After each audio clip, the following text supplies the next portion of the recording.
Heto ang Oragon Internet Television. Maaasahan sa Balance News in Public Affairs, Education, Music and Information gamit ang makabagong teknolohiya sa pamamahayag. Maaasahan sa katotohanan, kaagapay ng mamamayan sa pagkikipag-ugnayan sa pamahalaan. Oragon Internet Television Broadcasting.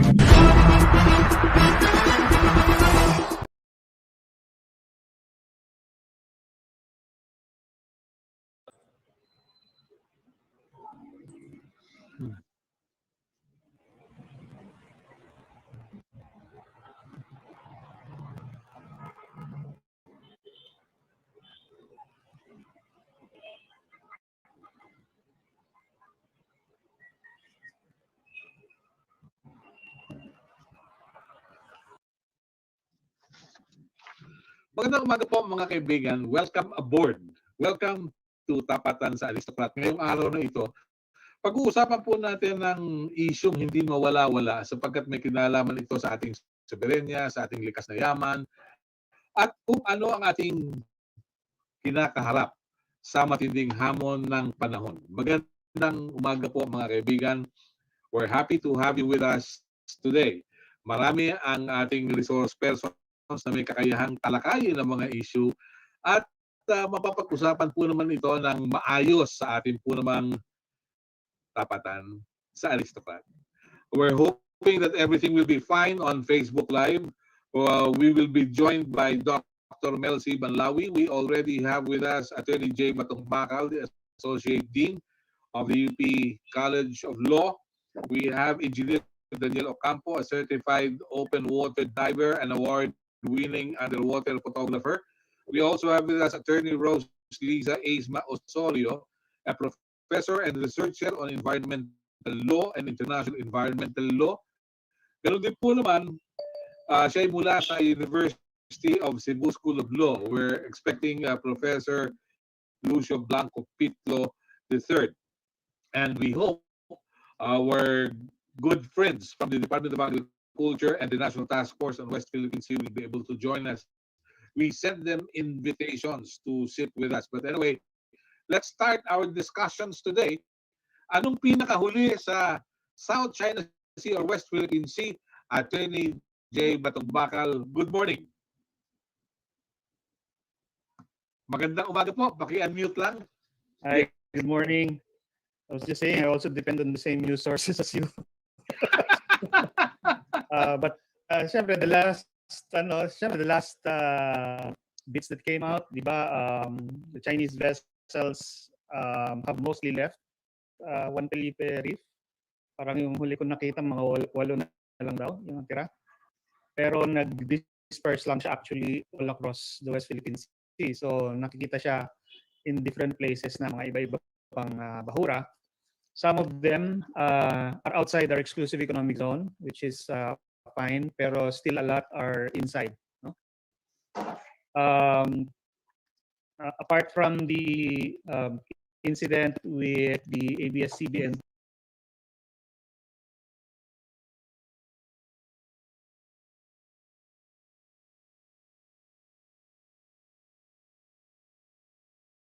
team 2 weeks ago, or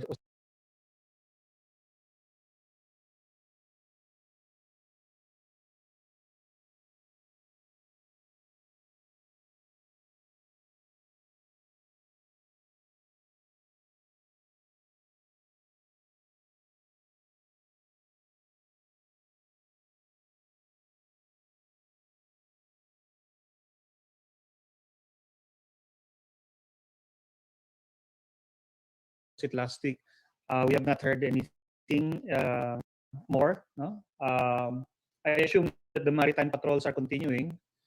That's why monitor ng AFP yung pangyayari. And related developments, of course, yung balikatan exercises started last week. And so you have the presence of the US in the region and in the Philippines.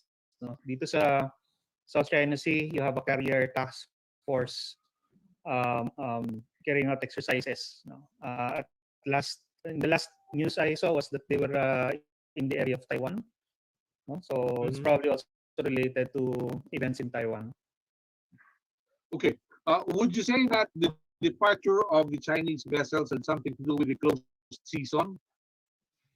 Well, it's hard to tell din naman because that could be one of the reasons, of course, that they can use to say to justify why the vessels departed the reef. But the thing is, they're still in the area. They're still around other reefs naman. So they, if it were a closed season, they should have already departed the reef. But the thing is, they're still in the area. They're still around other reefs naman. So they, if it were a closed season, they should have already.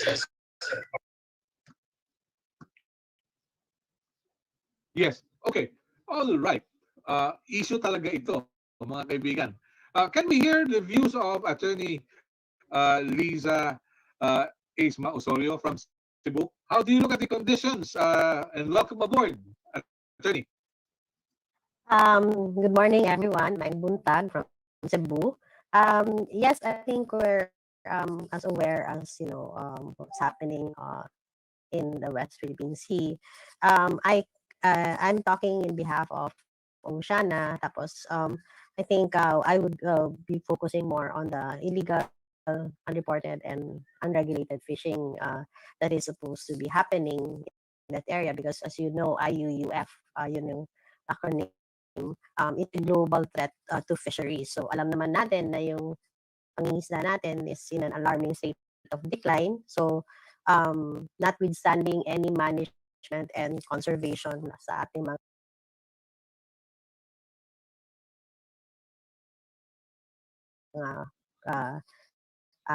isdaan and ating marine biodiversity dito sa loob ng Pilipinas, kung hindi natin masupil yung mga nangyayari na pag kukuha ng pag-overfish ng West Philippine Sea, tayo pa rin ang magsasuffer.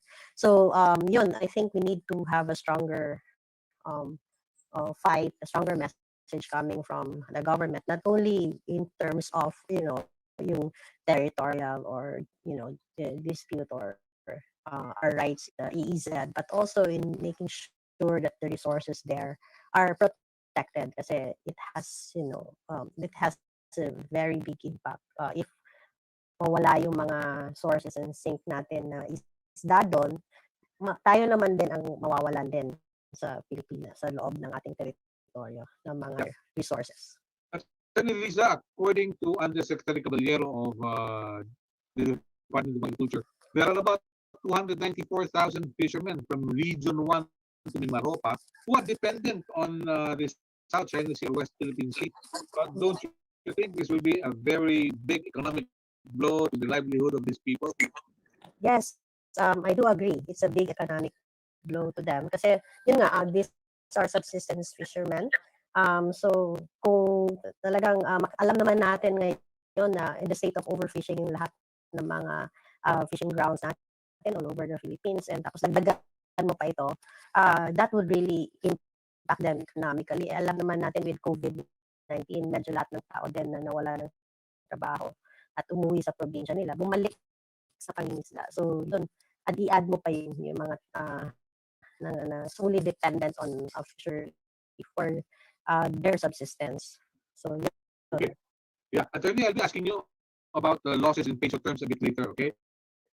Can we hear from a good friend, Danny Ocampo? Danny, good morning and welcome aboard. Tell us what you know. Yes, good morning, Melo, at sa mga kasama natin ngayon dito. Ako po si Danny Ocampo, yung campaigner ng Oceana on stopping illegal commercial fishing. May I share my screen, Melo, so I can share what we've been monitoring for the past few years, Recto Bank and other areas in the West Philippine Sea. Go ahead. Medyo may technical issue. May internet dito sa bahay, pero I'll do my best. Thank you sa Pilipinas, ganyan talaga. Anyway, okay. So can you see my screen now? Yes. Yes, okay. please. So shameless plug to. Oceana kasi we launched Karagatan Patrol in 2019 together with League of Municipalities localities of the Philippines. And if you remember, noong 2019 din, nagkaroon ng banggaan or binangga isang bangka ng Pilipinas, yung FB Jember. Yung bangka ng China, right? Bumangga sa may FB Jember sa Recto Bank or Lead Bank. So, ang Karagatan Patrol ay isang plataforma kung saan in-encourage namin ng iba't ibang sektor, mga scientists, mangingisda, government agency, bantay dagat, LGU, sino-sino pa na mag-report ng mga nangyayari ng illegal fishing. At dito rin, nagbabahagi kami ng impormasyon tungkol sa mga nadedetect na satellite o yung VIIRS, visible infrared imaging radiometers, na nakaka-detect siya ng mga malalakas na ilaw. At yung aming consultant, si Jessie Flores, ay kina-convert na itong mga nababasa na ilaw na to sa mga mapa na mapapakita ng mga pangingisda gamit ang malalakas na ilaw. Ito yung nakunan lang kagabi ng satellite na dumaan. So every night dumaan yung satellite dito sa ibabaw natin. At kung titingnan natin, yung mga mapuputing lugar dyan sa mapang yan, yun yung mga liwanag na nakikita sa iba't ibang lugar. Meron sa lupa, meron sa dagat. So kung titingnan mo, ang Manila, no, ang lakas talaga ng liwanag na nade-detect ng satellite. Pero kung titingnan rin natin sa Recto Bank, halos parehas yung lakas ng liwanag na nade-detect ng satellite sa Lead Bank. Ano naman yun, wala namang syudad doon, kasi laki ng Manila. So, ang premise nito is that maaaring yan ay mula sa mga barko o bangka na gumagamit ng malalakas na ilaw para mangisda. So, ang implikasyon nun is marami dito sa area sa West Philippine Sea, kung tingnan natin dito sa Recto Bank, kaliwa, pataas, halos lahat yan napupuno ng mga ilaw na. Tapos ang ginagawa ng Oceana through our GIS expert ay i-convert yan to a map to show na yung maaaring mga barko. So kung titignan natin yung mga red dots na yan, parang kuto, no? Bawat red dot ay napo-cover ng 25 hectares na kung saan may na-detect yung satellite na malakas na liwanag na maaaring galing sa barko na nangingisda. So kung titignan natin ang Pilipinas, hinati na sa 12 fisheries management areas at doon sa bandang kaliwa sa may West Philippine Sea, yung bandang Palawan, yung FMA 5 yung isa sa pinakalaging maraming nakikitang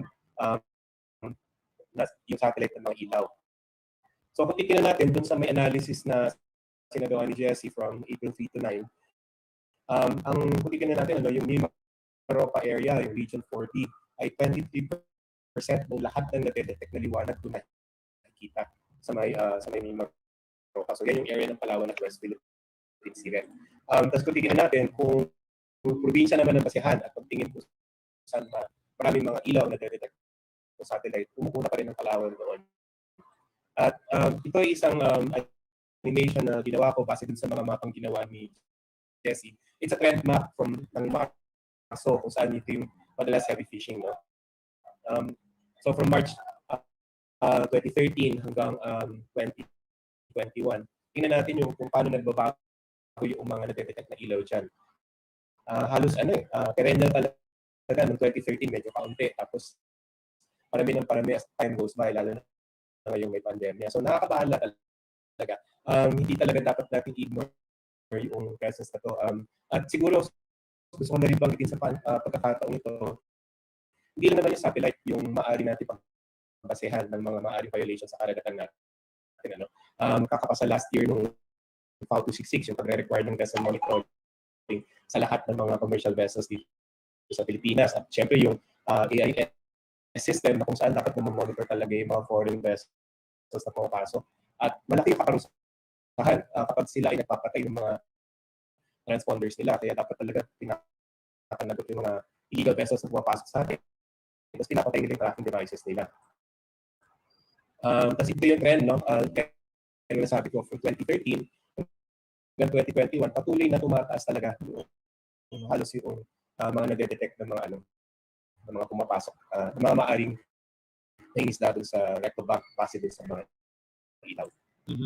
So, yun lang muna siguro. At siguro sana sa point na to, ang kaya nga na nasabi ng Cornelisa, hindi lang naman issue yan ng teritoryo, issue yan ng kabuhayan ng mga Pilipino. At noong June 2019, ng panahon ng kasagsagan ng issue sa Recto Bank, sinabi nila Dr. Deo on ng UPMSI na halos 33 billion pesos ang nawawala sa atin mula dun sa mga nawawalang likas yaman natin sa may West Philippine Sea kasi base yun sa valuation nila sa mga coral reefs. So maraming salamat. Danny, would our technology be able to identify from which countries these boats have come from?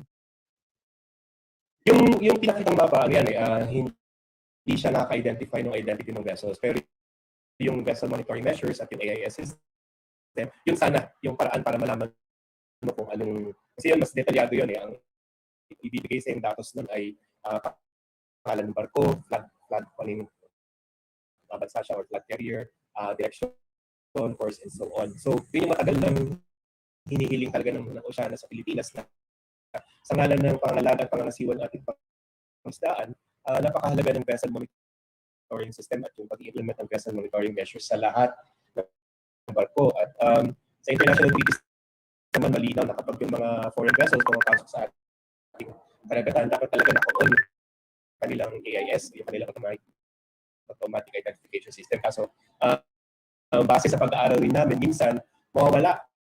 Naglalaho yung mga foreign vessels. Bigla sabihin ko anong bandera talaga nila. Lani, let me ask you, alin yung mas madalas at yung mas kukonti? Yung nagpapatay. Sabi mo, merong nagpapatay. Yun, it's more of a practice or an exception to the rule? Paano? Depende. Kasi we've been monitoring, for example, yung aming pisila sa Amerika, tinatag nila yung Global Fishing Watch na kung saan minamonitor talaga yung movement ng mga vessels. So every week na or every day, nakakatanggap kami ng alerts. Kakakalang kami na doon sa mga alerts sila pinapadala, yung identity ng mga vessels na pumapasok, napaka-kaunti ng mga na-identify na fishing vessels, karamihan, mga carrier, mga cargo.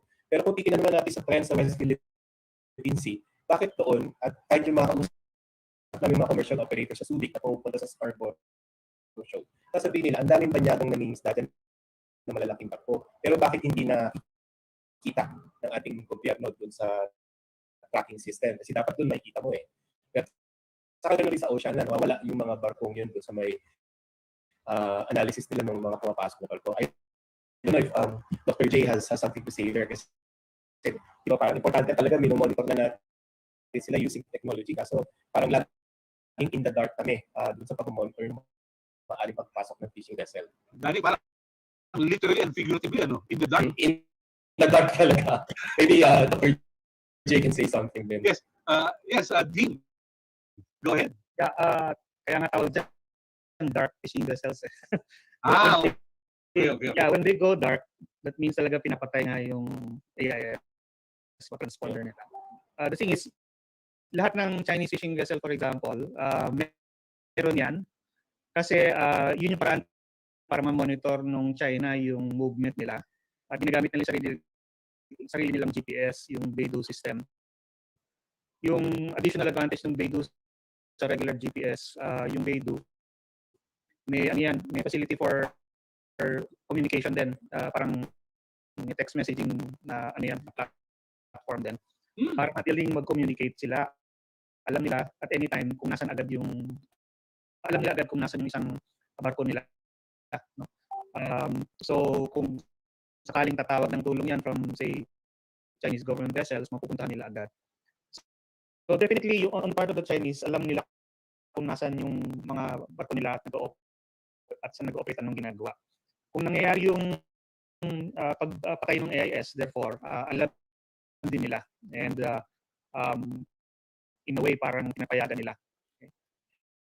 Yung sa Vietnamese naman, hindi ko alam kung meron din silang parang ganung equivalent. No? I don't think they have their own GPS system. So nakikisakay siguro sila sa ibang system. Okay. Dr. Mel Balawi is already with us. Siya po ay isa sa mga kinikilalang dalubhasa sa larangan ng intelligence at security.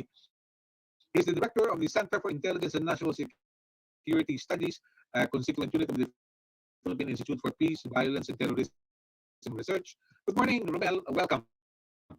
Good morning, Melo. I-off ko lang muna yung video para mas malakas yung ating connection. Hindi maputol yung ating usapan.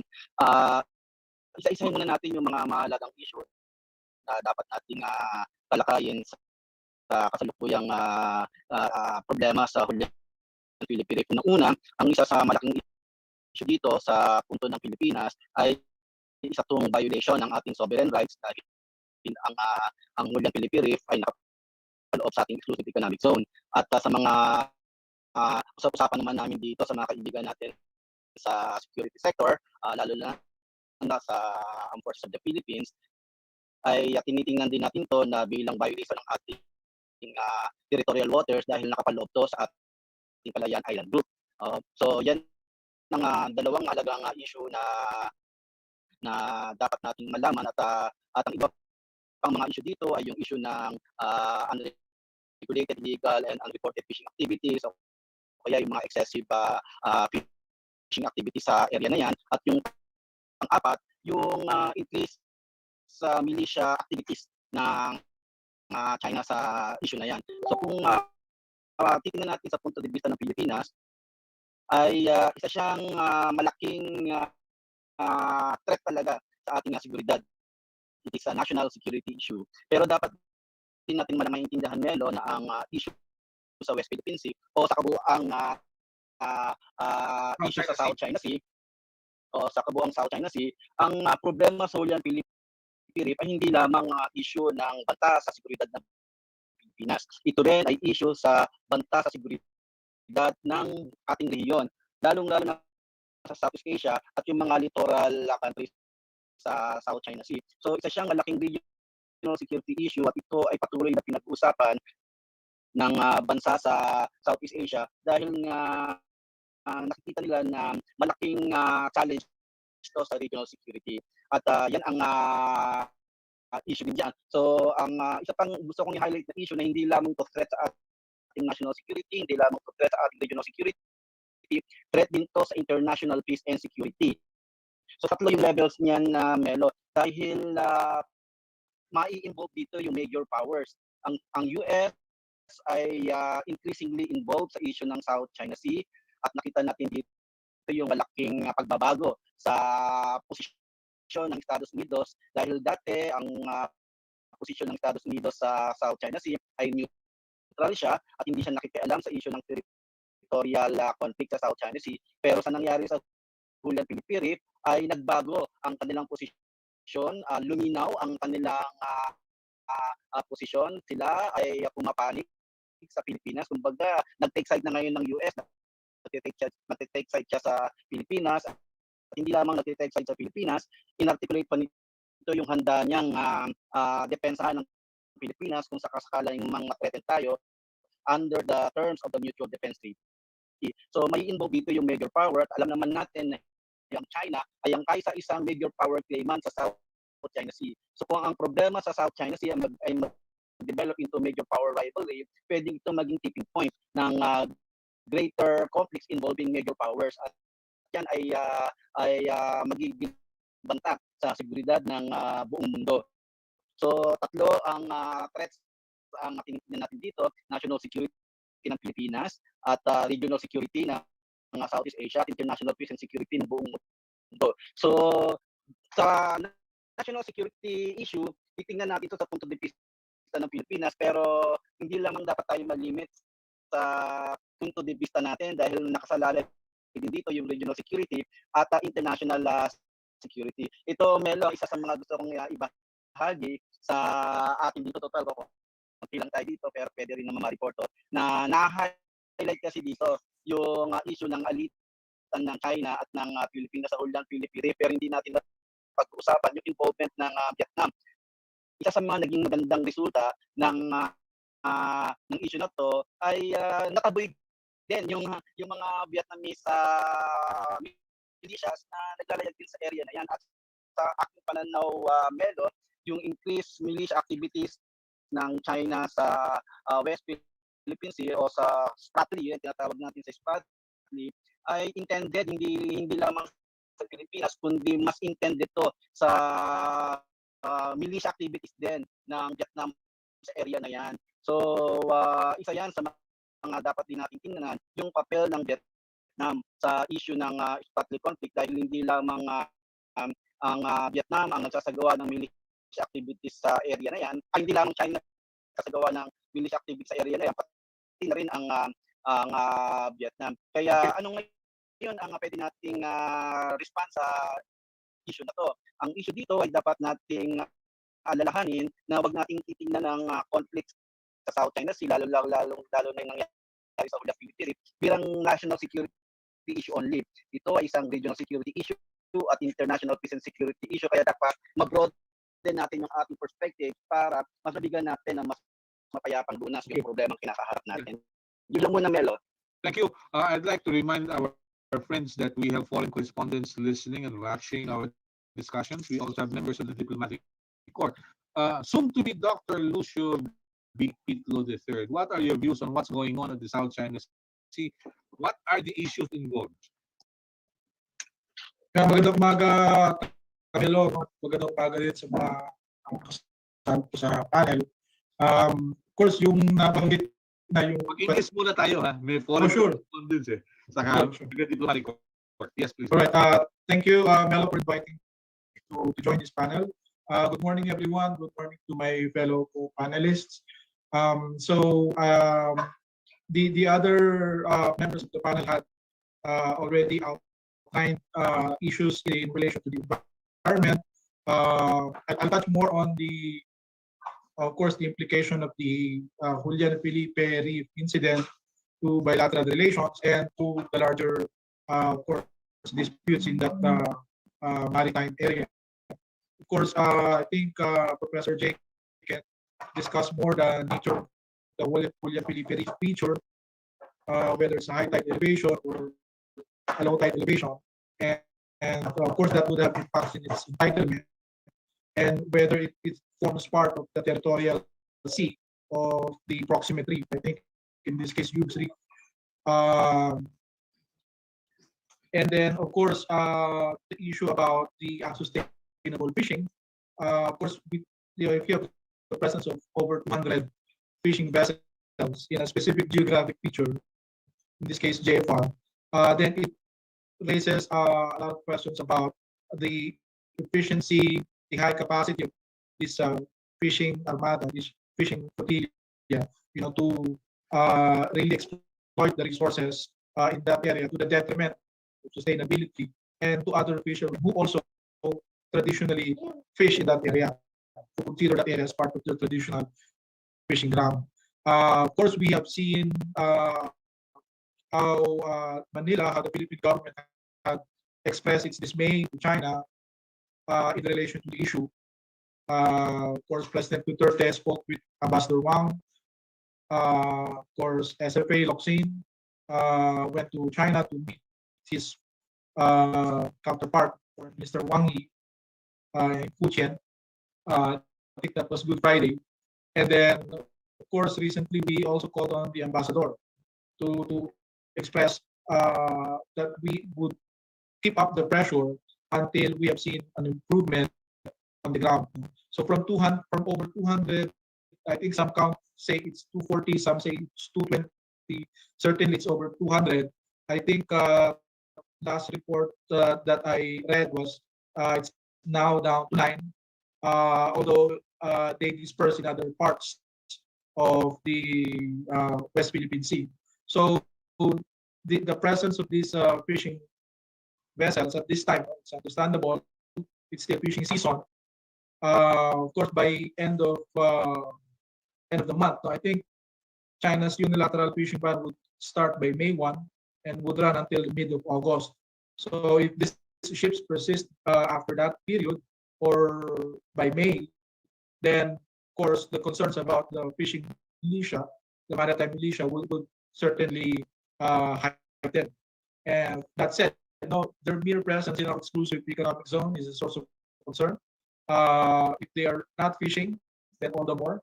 If they are fishing and given the capacity or the disparity between the capacity of our fishermen, most of which are subsistence level or artisanal fishermen, compare that to mechanized trawlers coming in from countries like China and Vietnam, then this is really a big concern for the sustainability of the West Philippine Sea as far as living marine resources is concerned.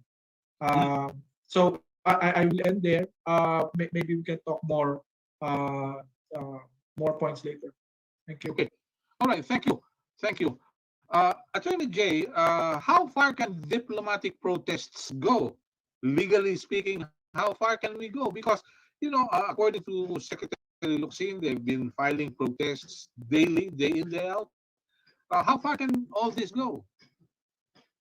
Well, diplomatic protests go as far as they need to. Remember, yung protest is a communication, and therefore it is part of the parang ongoing negotiation of relations with another country.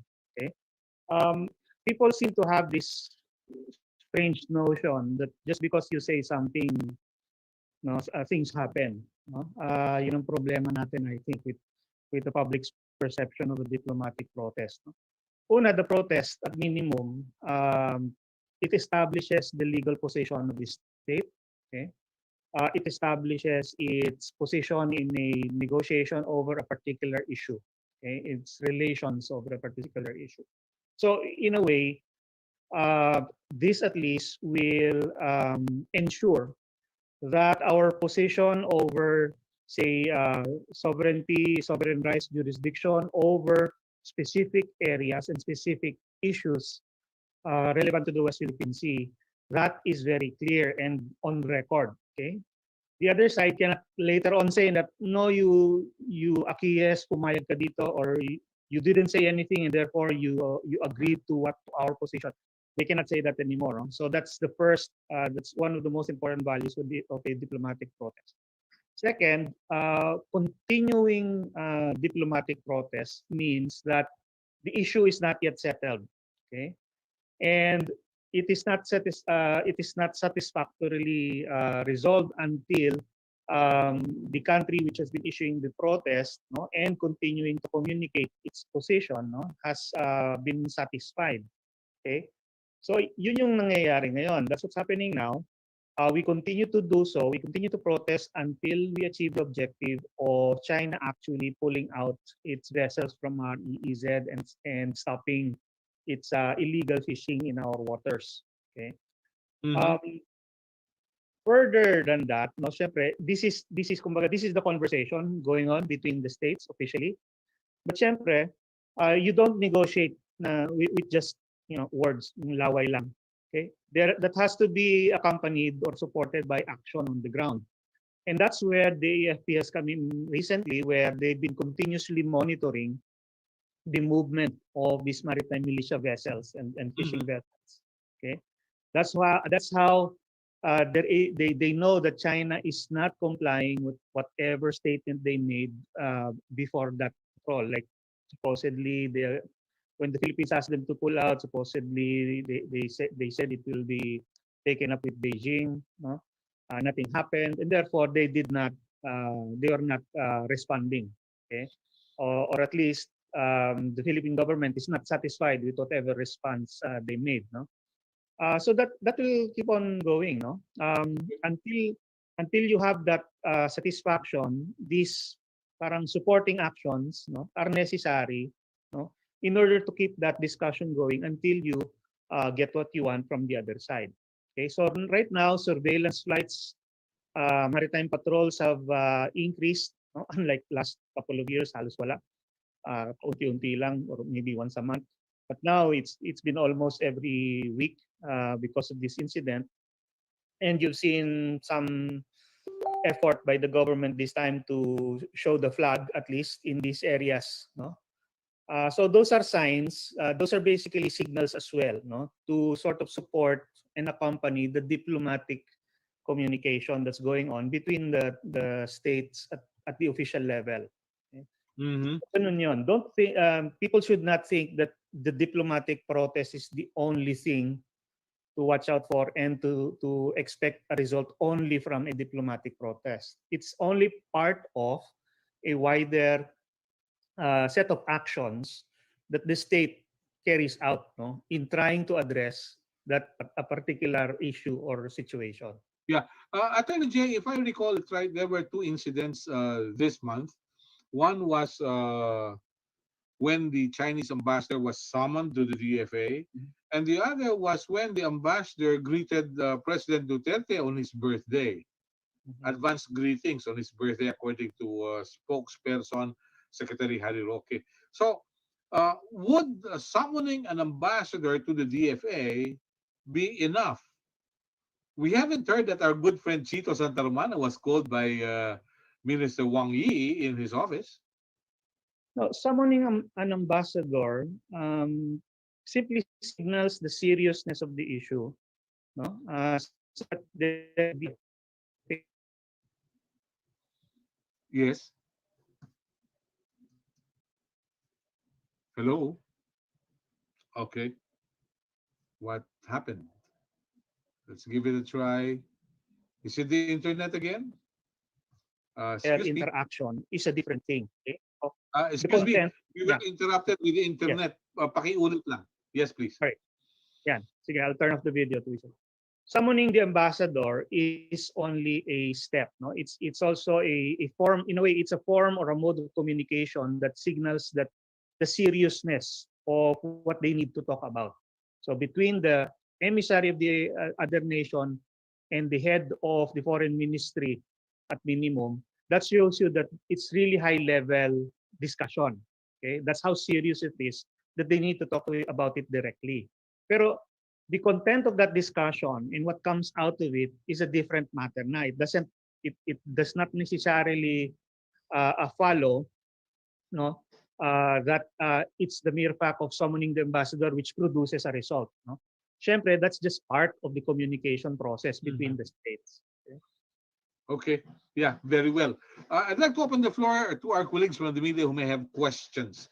The first to register her intention to ask questions is Angie Chen of Central News Agency. Angie, good morning. Where are you? I'd like to see you too. Go ahead with your questions. Angie? Angie? Hello? All right. Something may be wrong somewhere. But the questions are as follows. Chinese maritime militia has been in the West Philippine Sea for a long time. Is there any particular reason that the issue raises much more attention this time? Is it because of the Biden administration's new approach and attitude to China, and how Taiwan Strait factor plays in this issue? And in the case that China really wants to start a war to get Taiwan, how this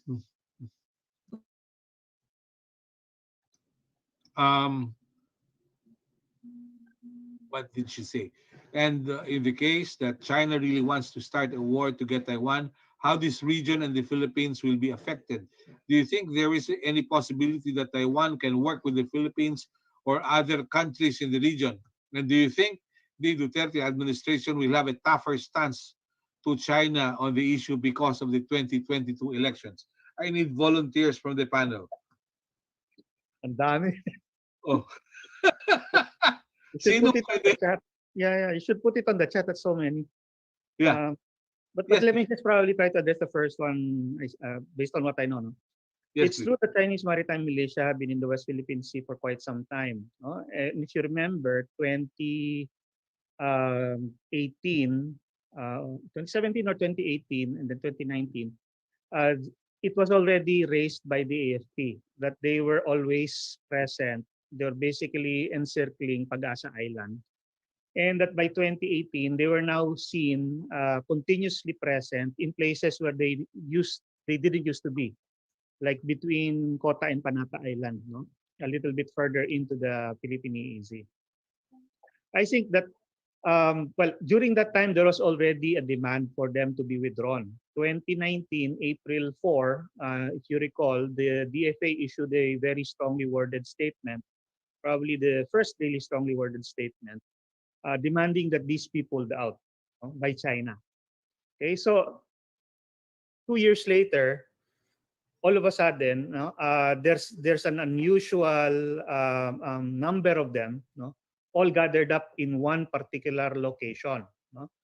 So this is, I think, the first time that the Philippines has witnessed that many vessels at any one time in any one place of Chinese maritime militia vessels. So naturally, this raises concern. This could raise an alarm, and you can see from the initial release of the NTF that in what they were concerned about is that this might be preparatory to another occupation, no? Or if not an actual occupation by building structures, then at least a kind of operation like what has happened to us in the case of Scarborough, where they're continuously there, continuously present, and we are unable to access the place. Okay, so that I think is the main concern, no?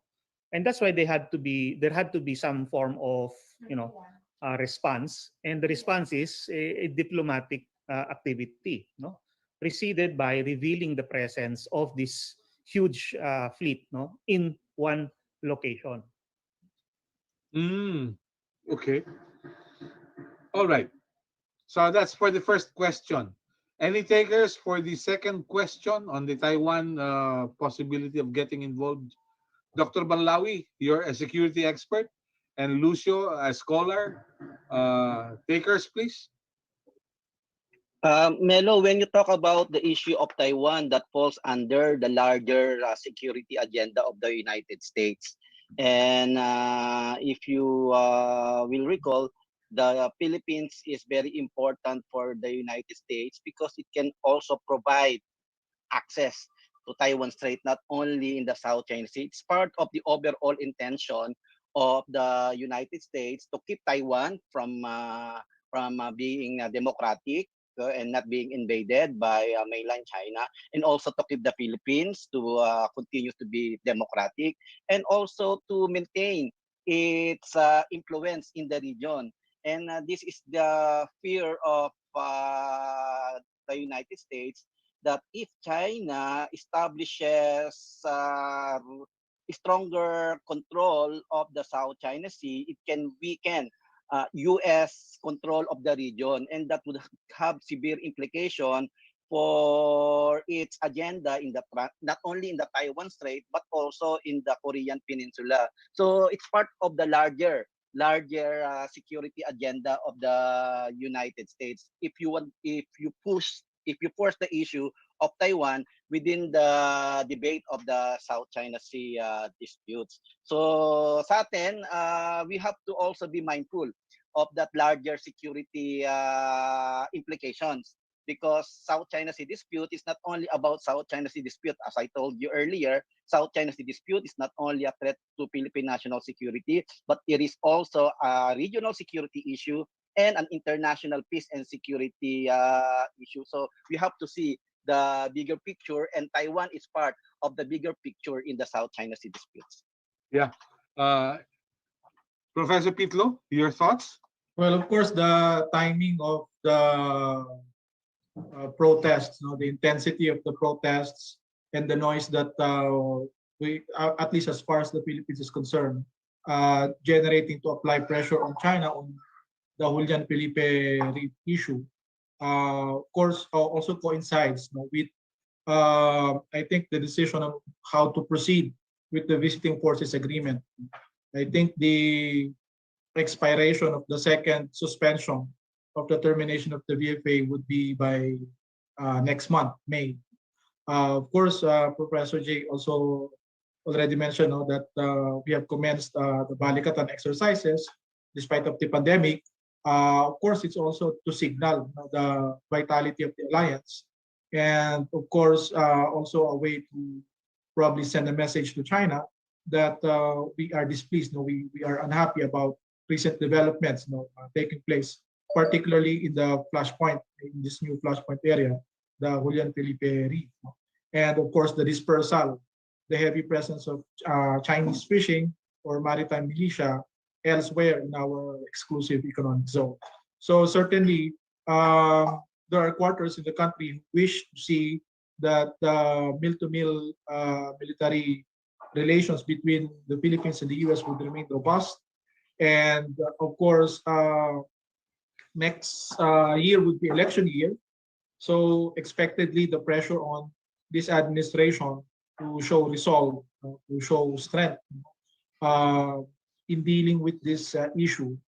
And certainly this would be certainly a major election voter agenda for May, the West Philippine Sea and our overall relations with China. And of course, the pressure on this administration, if they want to nominate, or endorse an administration slate or an administration picket or candidate for 2022, then of course the issue about how to whether this kind of relations with China is something that we should sustain, uh, and whether there needs to be a major recalibration. Of course, we have seen the rise of political movement, a coalition like the One Sambayan. Of course, you have major stalwart figures there that are known to be very critical of this administration's approach in the West Philippine Sea and in dealing with China. So certainly, I think all of those domestic and external factors, also play into why we are into this much heat or intensity. What's the term you used? We're in what? We are in this much heat or Ah, intensity. okay. I thought I heard something else, but looking at the cartoon characters, excuse me, looking at the characters presenting themselves to be presidential timbers or toothpicks, as the case may be, do you think Manny Pacquiao and Sara Duterte would have a grasp of the issues that we have today? Professor Pitlo and Romel and Attorney Jay? I would like to think that they can form maybe a team of advisors, to help them frame and help them come up with a policy in dealing with our major national security and foreign policy issues. I think relations with China is certainly one. Dealing with the West Philippine Sea is another. So regardless of who sits there, let's wish them well. And let's hope that they would proceed with these matters with the sensitivity and caution and importance, that these issues deserve. Yeah. Dr. Yeah, Romel? yeah. In my case, Melo, based on my understanding of their preparations for larger political plan, Sara Duterte finished her national security course at the National Defense College of the Philippines. So she's preparing for that, and she continues to engage national security so-called experts and specialists. So I know people surrounding her, and most of them also has this Master in National Security Administration title. So she's preparing. And regarding Manny Pacquiao also finished his Command and General Staff College. So and planning to also attend the national security course at the National Defense College of the Philippines. And also he is surrounded by friends and advisors coming who used to be with the military or retired military or police officers. So that's what I know about his preparation. And also his camp also reached us, talking to us, also asking us some issues pertaining to West Philippine Sea, pertaining to China, pertaining to US, and pertaining to many regional security issues. So they are equipping themselves with the tool Okay. of national security tool to prepare themselves for their greater political plans. Okay, very good. Nobody helped them with their thesis, no? Wala pa yatang I don't know if they have they're writing this, but what I know about Manny Pacquiao, I think he wrote a thesis political science, at the University of Makati. Okay. Okay. So yeah. Okay. Yeah. Let's leave it at that for the meantime. We will see in the debates if ever they reach the debates, and let's see what they have to say. Attorney Jay, before I go to Attorney Liza and of course Danny, please go ahead with your thoughts about the people aspiring to become presidents. Do they have a grasp of the enormous issues involved? Jay? Well, of course, I think however you look at it, it would not be fair to make that assessment at this point in time. I mean, we don't know them. They're the only ones who can claim Yeah. a grasp. One thing I'm sure of is that these issues are indeed very complicated, and it will not. It's not enough for only one person to deal with it. Okay, as Lucio said, you need more. No, I mean, more heads are really better than one. Yeah. So you only find out. We'll only find out when we see the kinds of advisors that they have. No, on these issues. No, so kung whoever their current foreign policy advisors are, that's probably the only way for us to gain some idea of whether they will be able to handle this well or not. Yeah. Thank you. Attorney Lisa, you spoke of 33 billion pesos in possible losses due to unreported and illegal fishing. Uh, have you noticed any increase over the years? Increase in losses or Yes, in uh, losses and incidents.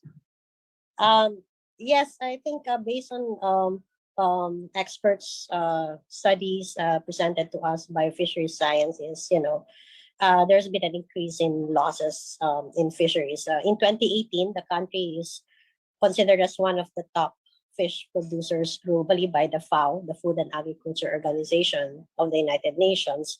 However, that I don't know with regard to this current status now, because I think our fisheries have been adversely affected. As you know, there have been reports about us being importing fish already, and some of these are actually, there's some rumors that it comes from China, but and It's from Philippine seas. yes, from the West Philippine Sea. So we're actually importing our own fishery. So Yeah. Parang um sapatos na sa Marikina ginawa pero binili sa Italy, ganon. parang ganon. Yes, and I think I have to also share that the Philippines has formally accepted two agreements that are aimed to protect actually our fisheries for sustainability of our country's fisheries. And one of this is actually the compliance agreement, and the other one is the port state measures agreement of the food and agriculture organizations. And unfortunately, while we are parties to these agreements, China is not. The compliance agreement is actually aimed at strengthening control to ensure that vessels comply with their international conservation and management measures. So countries are responsible for ensuring that none of their vessels are fishing unauthorized fishing in the high seas, and they can effectively exercise responsibilities to ensure that their vessels comply with international measures. Port State Measures Agreement is really one that specifically targets IUU fishing. So when foreign vessels seek entry into our ports, it's aimed really to ensure that they have transparency with respect to where they caught their fishes. But unfortunately, I haven't heard of Chinese fishing vessels landing their fish catch here. So even if there is supposed to be national law and regulations, a joint DA-DOTR regulation to enforce this port state measures agreement, we have not yet really implemented it with respect to the West Philippine Sea. Medyo sa ano lang siya sa southern part, like so Fortuna, in General Santos and Davao City, to reinforce in a way, yeah, but not from the west, coming from the West Philippine Sea. So yun, it's unfortunate, but we have all these laws. It's just the effective implementation of these international agreements that are supposed to ensure sustainable fisheries are not being done. Okay. Danny, standby sandali. Si Jay kasi will have to leave in a couple of minutes. I have a question for Jay from Ray Riquejo. Please ask this question. 2 days ago, U.S. sent thousands of troops and warship in the West Philippine Sea following the swarming of Chinese militia vessels of the Julian Felipe Reef. Does this posture shows U.S. defensive compliance of the MDT, that it is ready to take action to defend the Philippines? Jay? Well, the deployment of this fleet is parang it's regular in a way. So it was already being monitored even before the issue blew up, I think. No? And besides, you also have the tensions with Taiwan, which have been sort of simmering since the beginning of the year. And because of that, the presence of the Seventh Fleet has also been increasing. No? I wouldn't venture right now a guess whether it's directly the result of, say, a call from the Philippines. No? Especially considering that the Philippines, as far as it's concerned, the VFA is still going to be abrogated. So parang ang labo naman ng nung position na ganun, no? Um, and you have the balikatan exercises also that was scheduled long before, no, around this time. So sorry, we can't really tell. It could be it could be coincidental, but I'm sure their presence there, if it is a coincidence, happens to be a very useful coincidence. Okay. Thank you, Attorney Jay, and hope to have you again next time. Thank you. Have a Thank nice you. day. Well, see ya. Okay. Okay, goodbye, folks. Thank you. Sorry, I have to go for another meeting. Thank you. Sure. Okay. Danny, yung illegal fishing, tayo yung top producer, no? In 2018. Pero ngayon mukhang kulang na yung resources natin. Yung illegal fishing could also be done by people from other countries fishing in our area, no? Right? And it could also be done by Filipinos, no? Right? So, paano natin makaklasify ngayon yung illegal? Yeah, actually kung titinan natin yung regulations natin sa 10654, yung illegal fishing done by Filipinos is called illegal fishing. Yung done by other countries, medyo mas tinatawag siyang poaching kasi they're fishing in our waters using with carrying different flags other than the country. No? Ang hirap lang kasi talagang ma-identify, for example, using VIRS data, yung pinakita ko kanina, yung satellite detection. Kaya nga, ang importante talaga, the Philippines should really assert yung mga international agreements natin. We are a member of yung Western and Central Pacific Fisheries Commission, yung WCPFC, and marami namang regional fisheries management organizations na malinaw yung mga usapin tungkol sa agreements sa pangingisda, bilateral agreements, kung allowed. Like for example, kanina yung isang malinaw is yung fishing vessels should really have their AIS turned on all the time. In fact, dapat hindi nila pinapatayan or going dark. Kaya pag nag-go dark nga sila, for the Attorney J, di ba? Ay, Doc J kanina, di ba? Parang we are really in the dark kung nasaan na sila. And we have a service happening in other countries as well, hindi lang naman sa Pilipinas. Pero yun nga, if I were to answer your question about, the presidential elections next year, kung yung mga presidential boss are aware of this issue, I think they should be. Kasi ang mga Pilipino ngayon, naghihinaing na eh. May mga kausap kaming mga mangingisda sa Subic. Sila yung mga miyembro ng Subic Commercial Fishing Association. Sila ay mga commercial vessels na lumalaot na mas malayo sa 15 kilometers kasi nakalaan ng 15 kilometers for municipal fishermen. Yeah. Pero sabi nga nila, ang lungkot lang nila kasi gustong-gusto nilang sumunod sa batas natin talaga. Pero pag nandun na sila sa laot, ang nakakabangga naman nila ay mga banyagang mga mangingisda. Sasabihin nila, yun Vietnamese, yun Chinese, etc. So sabi nila parang, sana naman lang daw yung gobyerno natin, bigyan sila ng proteksyon na sumusunod sila sa batas, bibili sila ng mga devices para lang mag-comply sa batas natin tulad ng VMM. Pero sana naman pag nandun na sila sa laot, proteksyon na naman yung karapatan nilang mangisda sa katubigan natin or in our waters. That they should, like for example, if they will install transponders and they will press the distress button just in case there's some altercation with foreign vessels or like what happened in Denver, an accident, they hope our vessels, our agencies can respond. Pero in most of the time though, they said they would comply with all the requirements, but they're facing foreign vessels dun sa laot and they're left on their own. And then that's their wish or their hopes for the new leadership that's coming in sa 2022 daw. Parang I just talked to their president, sabi niya, nga Danny, we really want to see change na sana yung rights namin dun sa waters natin will be respected by other countries as well. Okay, very good. Siguro you can invite me to the place and I'll talk to the fishermen myself and find out their sentiments. Yeah, maybe we can invite them next time. They can speak. They're very articulate sa karapatan nila. They comply with our laws and Their only request is the government provides the needed support for them to be able to fish outside municipal waters. Yeah. For Attorney Liza, may tanong dito si Paul Icamina, is the 33 billion loss in potential revenue from fishing, is this in the West Philippine Sea alone or in the whole country? More details, please. Attorney Liza, please. Attorney Liza? Nawala si Attorney Liza. Hello, sorry. Yeah, Um, your camera, please. Yes, yung 33 billion loss is in particular hindi naman sa I think West Philippine Sea. I think it's the loss from IUU fishing overall sa lahat. So pero malaki 'yon. Malaki 'yon ang contribution ng nawawala from panatag, from Spratlys, mainly due sa reclamation activities at saka illegal fishing nga. This is according to the Filipino marine scientists that we have. So as shared by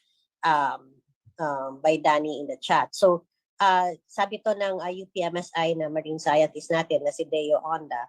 So ganito kalaki pero conservative estimate pa nga to considering yung ating kasi pinaka 'di ba highly biodiverse tayo. I think one of the highly biodiverse countries in the world when it comes to fisheries and coastal resources. So that's just a conservative estimate. So yon, we don't know what is the real value that we are losing from IUUF. Okay, very well. May tanong si Chino Gaston. Chino, please go ahead. Good morning and welcome to the discussions. Please go ahead with your question. Chino. Hi, good morning. Sirs and ma'ams. I'm Chino Gaston from GMA 7. I would just like to ask yung opinion ng people here. You think the West Philippine Sea is parang ano ba? You think it's enough reason to justify the rumor circulating now, no, the information circulating now that the military is holding hostage or having a pressure group or exerting pressure on the government because of the seeming inaction or acquiescence to China? I think validating the rumors is probably on top of a lot of journalists' mind and even normal people's minds nowadays. That's my question. Melo. Okay. Dr. Romel, your thoughts, please. Romel? Melo, thank you, Chino, sa question. First of all, the Department of National Defense already denied the report. It described the report as fake news. And even the Armed Forces of the Philippines, General Subihana already dismissed the authenticity of that incident. There was no such thing as withdrawal of support. So, but will that encourage the Armed Forces of the Philippines? The situation in the South China Sea, will that encourage the Armed Forces of the Philippines to withdraw support? I don't think so. Based on our experiences, the military withdrew support against sitting government when the sitting government is perceived to be highly corrupt. So Marcos is a corruption and Strada is a corruption. So, but when it comes to the West Philippine Sea, the issue was inaction. I don't think there was inaction in the South China Sea that will merit military withdrawal because they are sending patrols, and through the years we have been acquiring patrol ships and surveillance planes to develop Philippine capability to defend itself. So that's it. And then the Duterte government is also accommodating the position of the Armed Forces of the Philippines to have greater engagement with the United States. Now we have the we have the Balikatan exercise. And I would like to share also that during the telephone conversation between Secretary Lorenzana and Secretary Austin conveyed a strong message to Secretary Lorenzana that the United States wants to keep the visiting forces agreement. And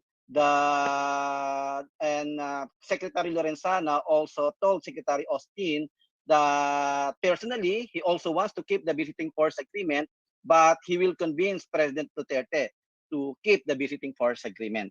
Okay, but this is what's not being discussed publicly yet. That even the United States is involved in vaccine diplomacy. During the call of Secretary Lorenzana to Secretary Austin, Secretary Lorenzana reminded Austin about about the delivery of Moderna to the Philippines. So I'm having this thinking that okay, we will deliver the Moderna but keep the visiting forces agreement. So US is also involved in vaccine diplomacy, and I don't think the current situation in the South China Sea will merit military withdrawal against the sitting government. Romel, Sorry. hindi yan siguro vaccine diplomacy yun. Baka mas appropriate yung vaccine blackmail. Kung tayo, diplomatic tayo. Okay. Diplomatic, so Okay. blackmail. Melo, But, yeah. So sorry, singitan ko lang, Prof, just to follow up on your point. So it's not about all of the hullabaloo na kakagulo sa West Philippine Sea. It's not actually about the West Philippine Sea, but actually about VFA. It's also about West Philippine Sea because the United States will not be able to access our territory without the BFA. The United States needs the Philippines, needs to access Philippine territory in order to sustain its presence in the area. The United States has one major security agenda in the South China Sea, and that is the maintenance of the freedom of navigation. And freedom of navigation does not only mean freedom of navigation of commercial activities, but also military activities involving US ships. So that's the main agenda. For China, freedom of navigation is not hampered as long as freedom of navigation is confined to commercial activities. Okay, but for the United States, freedom of navigation shall also include military activities, lawful military activities. Okay. All right. Professor Lucio? Yeah, if I may add on, I also share the view of Sir Romel that, of course, it's far from ideal, but I wouldn't say that it's in action. So I think on the diplomatic and on the defense side, we have taken measures within the bounds of our resources and our capabilities, to want to signal that, of course, we are unhappy about the situation. We have engaged China in multiple levels. Our president talked with the ambassador of China here. Our foreign minister flew to Fujian to talk with his Chinese counterpart. The AFP had intimated how serious they think the situation is with the Chinese defense attaché. So all of those mechanisms have been exhausted, and we have seen the drawdown the number of Chinese vessels, at least as far as Whitsunreef is concerned, from over 200 to just around 9. So again, it's a small victory, but if you look at the broader area, of course, you already have the presence of the artificial islands of China there. That would only increase the capacity of China to patrol, hopefully not to interfere. But of course, we are hearing reports of interference in our economic activities, notably in fishing. So every time those issues arise, we have to protest them. We have to call out the attention of China, and we have to engage them. So that's on the diplomatic front. Now, as far as the Defense Department is concerned, I think the administration's commitment in relation to military modernization, acquisition of new platforms, is very strong. We have acquired two new frigates, no, built in South Korea. We have also upgraded our facilities in Pag-asa, the seat of the Kalayaan Island Group. I think that achievement, no, long overdue, and I think it may help strengthen our capacity to undertake patrols, no, because instead of our patrols coming out from Puerto Princesa, if we can have an oil depot and have the necessary facilities in Pag-asa, it would be easier, faster for us to respond every time there's a contingency taking place in the Kalayaan waters. So I think these are welcome developments. Again, the optics and the rhetorics are there's a great need to improve on that department. But I think in action would be an adjective that would go too far for the time being. Um, Again, also, we are not the only country, smaller country relative to China on the South China Sea disputes. No? And in all the standoffs, no, from the 2019 Vanguard Bank standoff between Vietnam and China, and last year, no, the three-way standoff between Malaysia, Vietnam, and China on waters, no, southern part of the South China Sea. All of these were eventually resolved by the concerned parties, no, through dialogue. Again, it was not overnight. The withdrawal of the ships took place, no, after days and weeks of negotiations. This would be a long-running issue. This would be a long-running issue. And we need to put in resources, the patience, and the sustained political will, engage if we have to, and push back if we must. So I think these are all important considerations when we look at the West Philippine Sea issue. Okay. Do we have questions from Raisa Robles? Raisa, good morning. Hello, Raisa. Raisa of the South China Morning Post. All right. Wala pa sigurong tanong si Raisa. Pero katulad nito, my friends, well, of course, Dr. Mel Banlawi is the president of the Philippine Association for Chinese Studies. No, what do you think is there in the Chinese psyche when they want to show their force in the South China Sea? Is it a manifestation of their strength? Is it a psychological weapon to tell us that whatever we do, we can be defeated, as what our good president said? Why do I want to start a war? Matatalo lang tayo. Dr. Banlawi, please. Thank you, Melo, for asking that question. First, China does not also want a military situation in the South China Sea, because that will also affect its overall economic agenda.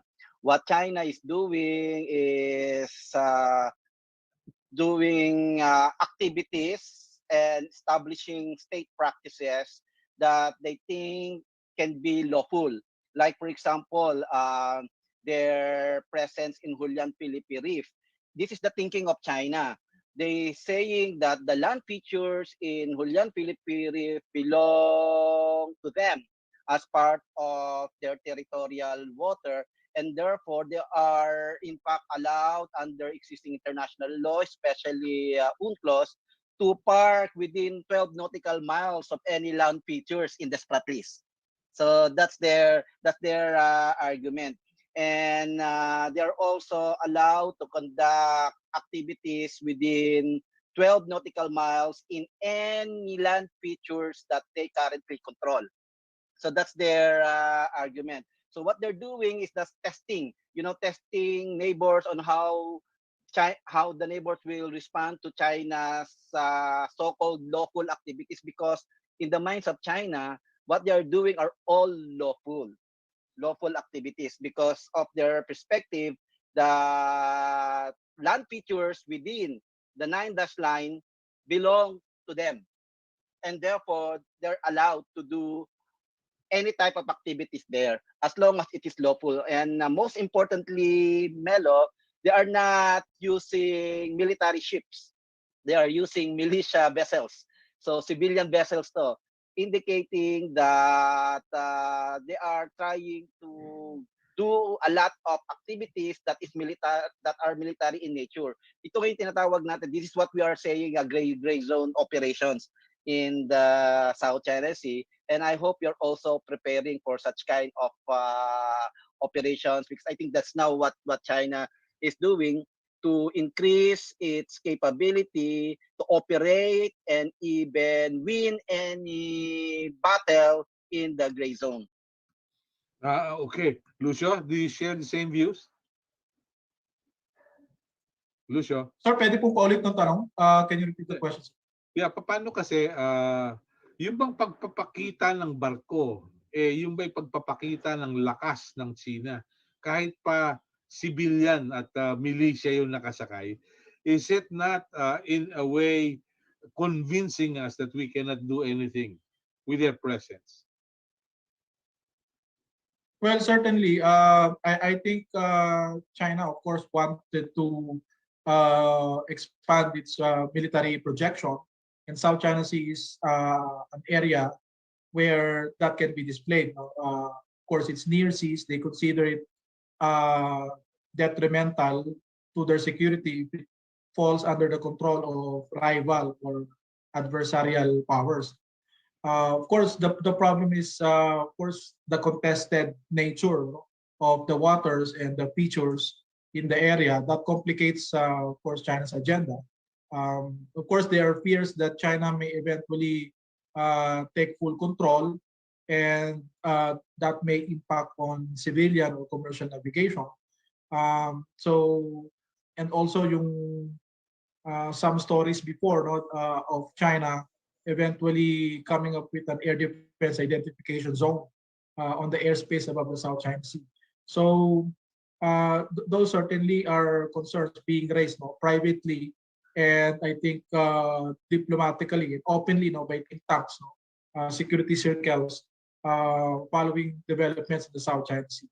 So I think the onus for China, if it wants to be perceived as a benevolent neighbor and a responsible neighbor, is to one, address its issues, its disputes with neighbors peacefully, without, of course, the threat of coercion.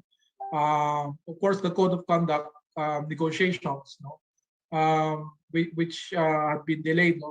The pandemic has certainly affected the pace and the momentum. But this year, we have Brunei, which is also a climate state in the South China Sea, although more of a low-key one, is the chair. The Philippines remains the ASEAN-China country coordinator, and I think it's very much likely that the Philippines and Brunei, working with other littoral states like Indonesia and Malaysia, and especially Vietnam, will push for the conclusion of a legally and binding COC at the soonest possible time, because we see incidents like the Julian Pilipiri as indicative of the future of how tensions can rise because of competition for access to diminishing marine resources, in this case fisheries, in the case of Vanguard Bank, and last year between Malaysia, Vietnam, China, over oil and gas. So the competition for resources will drive conflict, absent cooperative arrangements or a code of conduct to have a modus vivendi, an agreement on the behavior that would be deemed unprofessional and should be avoided, to prevent miscalculation or conflict among disputants. Okay, very well. All right, we're about to wind up our discussions today. Danny, anong nakikita mo? What do you foresee in the near future? What will happen to our resources? Will you have more sophisticated data from your associates? What can you present next time sa ating forum? Actually, Melo, it's really difficult to answer that. I think when we're dealing with technology to address certain issues, may catch up rin naman for those who are trying to evade those technologies. Like, for example, if you're using VIIRS, some fishing vessels are now using underwater or submersible lights so that they cannot be seen by the satellite.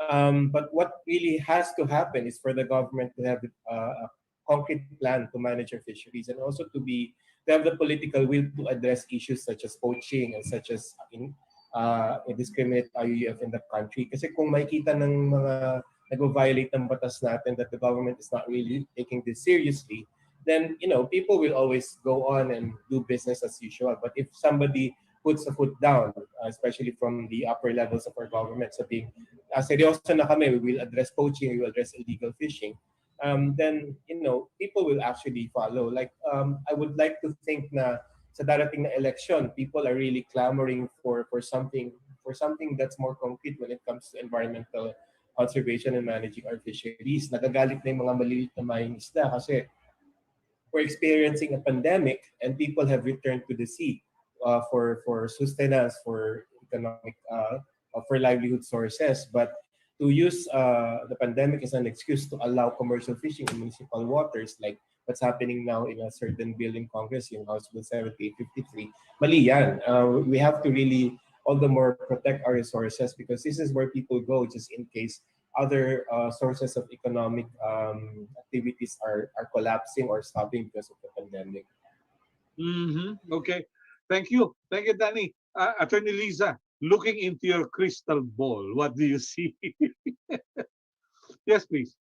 Yes. Thank you, Your Melo. video, please. Your video. Oh, sorry. Sige. Thank you, Melo, for inviting me. Looking into the future, I know that this is a very touchy subject when it comes to the territorial claims, but what's happening actually is really important. We have to look at the area as also a very important ecosystem, marine ecosystem. So there has to be a degree of regional management and governance of this ecosystem. I know that there are barriers to that with the competing territorial claims, but I think we need to prioritize because I think it's high time that we look at it together. I know yung code of conduct nga would be one way of doing it, but actually there are other regional bodies that can, like Asia Pacific Fishery Commission, regional fisheries management organizations.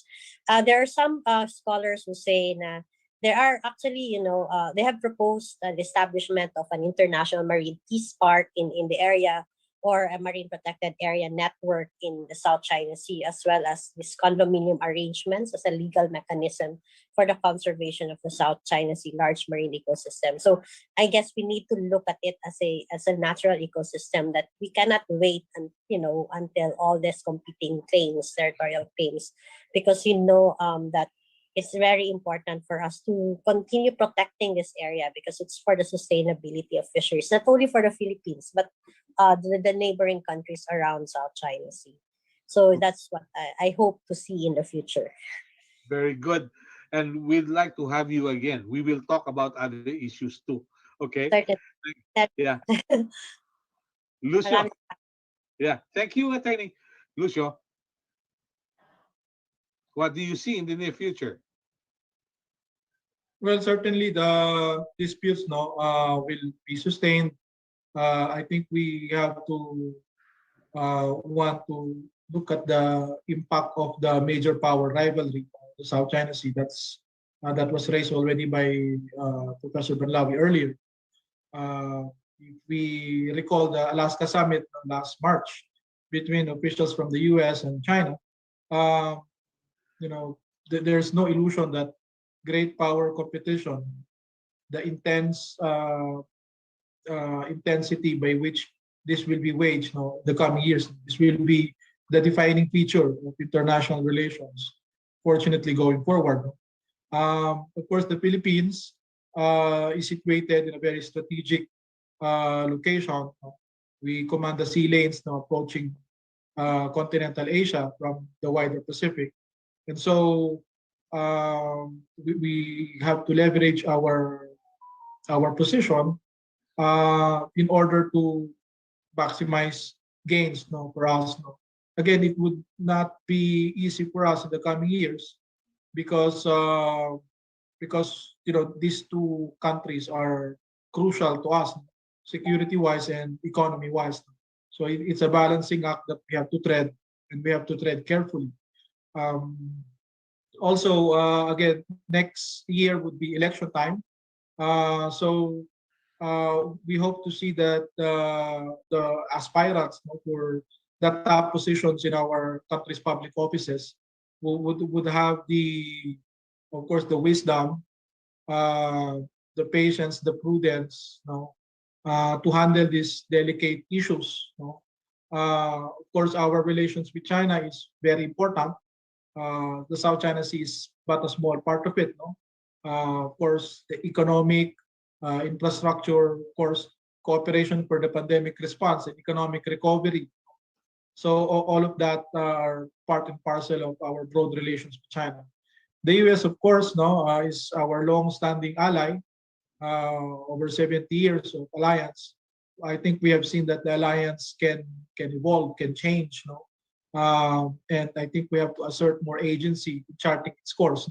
But to do that, we also have to invest in building our own defense and maritime capacity.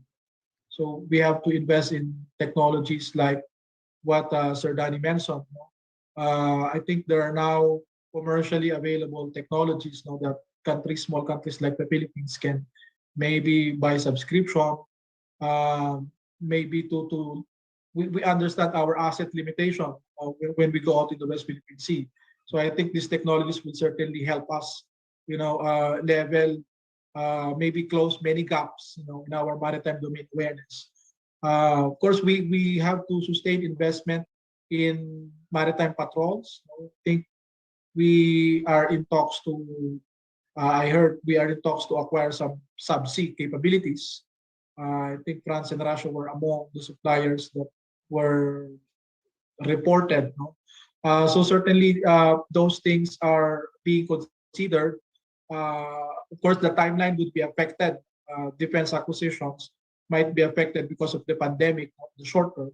But we have to sustain the momentum in terms of committing to our military and Coast Guard modernization, because that is the only that's the one of the best ways to protect our vast maritime domain, and also to address concerns of our fishermen that when they venture out into sea, and if they experience distress and they make calls, somebody will be there to respond. We owe it to our fishermen, and we owe it to the industry that are supported or are dependent, people dependent on the livelihood, their livelihood dependent on the West Philippine Sea, to improve our maritime defense capability and support for our fishermen, to say the least. So Okay. I think that the international factor and the domestic factor, those things gel in the West Philippine Sea, and we have to be mindful of those variables when we, of course, craft our long-term policy, and that policy has to be sustained. Uh, Again, the problem with us, yung continuity, it's always a challenge because of this changing of the guards, leadership transition every 6 years. The continuity of our policy in dealing both with China and in dealing with the West Philippine Sea sometimes suffers from a lack of sustained continuity. So I hope more awareness of this issue and the importance of international and regional and also domestic developments will inform the next batch of leaders about how crucial these issues are, and the need to come together when these issues rise. Okay. Very well. Professor Romel, yung tanong kasi ni Chino kanina, ni Chino Gaston, simple lang. Yung tungkol doon sa withdrawal of support ko, na meron namang pahayag yung Armed Forces at yung National Defense Department, na hindi totoo yan, fake news yan. Pero what may have given the idea was probably that Section 3 of Article 2 of the Philippine Constitution, which says that the armed forces of the Philippines is the protector of the people and the state. And I recall way back in, was it 1999, there was this event at the Manila Overseas Press Club, and Tony Lopez asked then Chief of Staff General Angelo Tomas Reyes, may he rest in peace, this question: on which side would the armed forces be? Would it be on the side of the state or of the people, especially when the state becomes so unpopular? And without batting an eyelash, then Chief of Staff General Angelo Reyes said, "Don't worry, Tony, your armed forces will be on the side of the people." However, the latest survey by Publicos Asia said that most Filipinos still trust the president. Now, is the president synonymous to that of the state?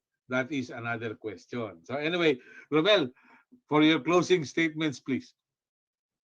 By way of closing, I would like to share Melo about the future of the South China Sea disputes. And this Again. week, the Oh.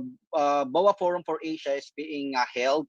And on Wednesday, there will be a closed door session on the South China Sea. And I will speak on the issue of crisis management in the South China Sea. So you will see here that even China is very much interested to manage the existing crisis in the South China Sea. And not only that, part of the major sessions during this closed door activity is to talk about cooperation among the coastal states in the South China Sea amidst the COVID-19 pandemic. So there will be coastal states referring not only to the claimant states but all littoral states in the South China Sea. So for me, that is the direction in the South China Sea, that although there will be maritime conflicts, there will be territorial disputes, but I think the way ahead in the South China Sea is cooperation and crisis management. Okay. Now, That's all. what about the armed forces thing? Oh, about that, Melo, it's very difficult to withdraw support against the current government that is considered to be still popular. President Duterte, despite his limitations to address and face the COVID-19 pandemic, he continues to be popular. And I think the armed forces of the Philippines now, they are quite happy with what they are getting from the government. Duterte raised their salary, and I've been talking to a lot of officers. They're happy about their salary. So what will motivate them to uh, withdraw their support? And at the same time, the purchase of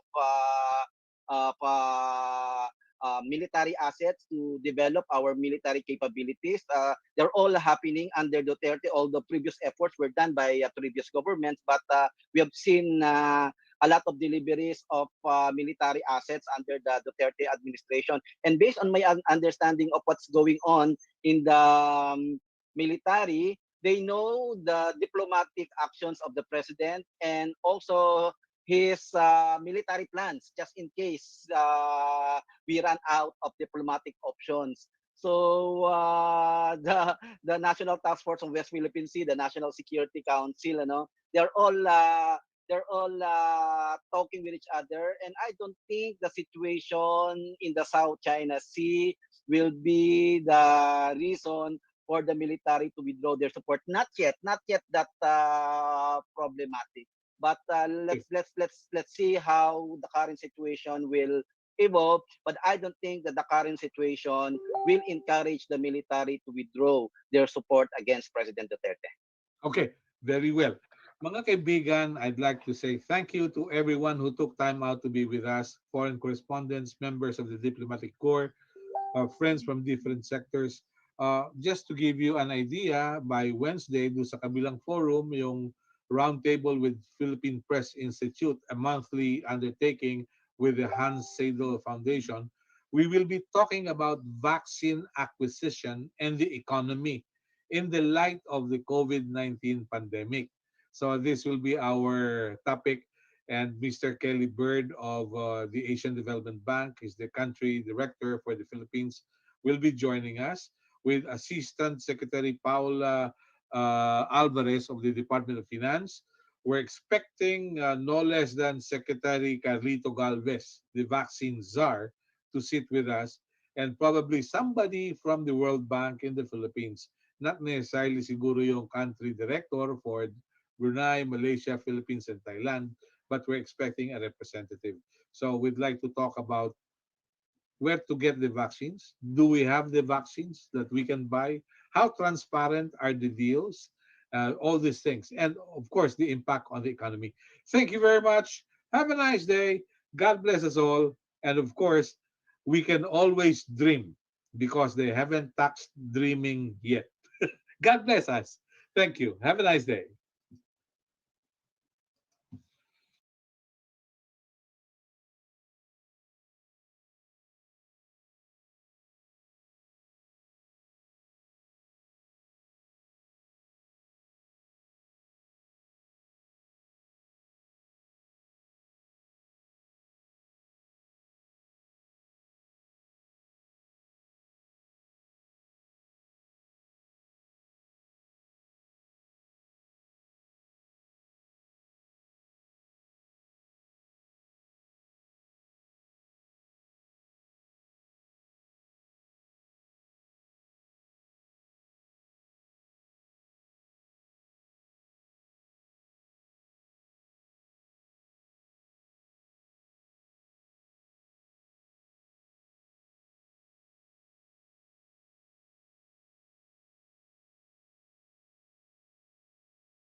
Ito ang Oragon Internet Television.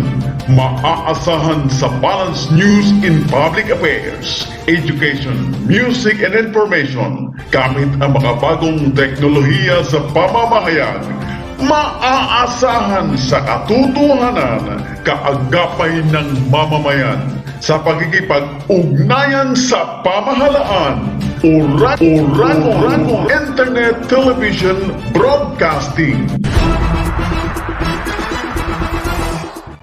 Ladies and gentlemen, we now conclude another day of broadcasting activities. You have been watching to this virtual broadcast station, Oragon Internet Television Broadcasting, a commercial non-stop virtual broadcast station through Facebook and YouTube.